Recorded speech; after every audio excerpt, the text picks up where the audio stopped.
Yeah. Joe Kovac from the Atlanta Journal-Constitution. General, could you speak at all, just to give some insight at all, on the acts of bravery that you've heard about in this episode? Yeah, sure. I think, as the Secretary mentioned, we have 6 incredible soldiers behind us, but this is just representative of the larger formation. Once the shooter was identified and the threat was identified, we had soldiers that immediately raced, tackled that soldier, wrestled the gun away, subdued him. A second non-commissioned officer jumped on top before we restrained him until the police could arrive. And then simultaneously, no one hesitated. Most of these soldiers behind me and others in the crowd immediately started applying first aid and most importantly stopped the bleeding. And when we spoke to the surgeons in the hospital, it was clear that the actions they took, primarily stopping that bleeding before they were loaded up in ambulances and quickly evac to the Army Medical, certainly saved their lives. Are they back to work today?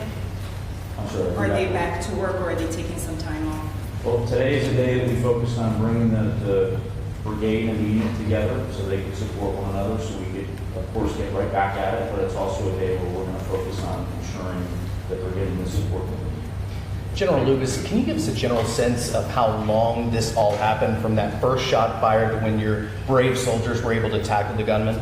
I can. It was an incredibly fast response, and I do attribute this to the training that this installation has done and the teams here have done.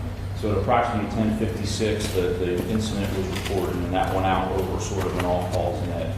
That triggered a lot of responses. That triggered our installation, emergency medical services, our police, our fire, our emergency medical services to respond. But it's also monitored by the local community, and then we requested assistance. At 11:04, we locked down, initial lockdown of the installation. So that was pretty quick. That wasn't me. That was the director of DES and the garrison commanders that immediately made that right call and that decision. At about 11:09, emergency personnel were dispatched to treat the wounded.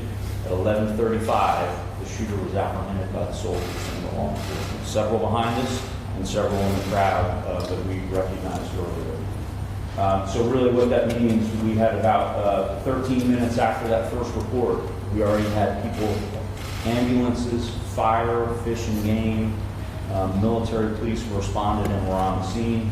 And then we had local support from the amazing community here. We had the first SWAT team arrive from off post within 20 minutes on site, which is truly incredible.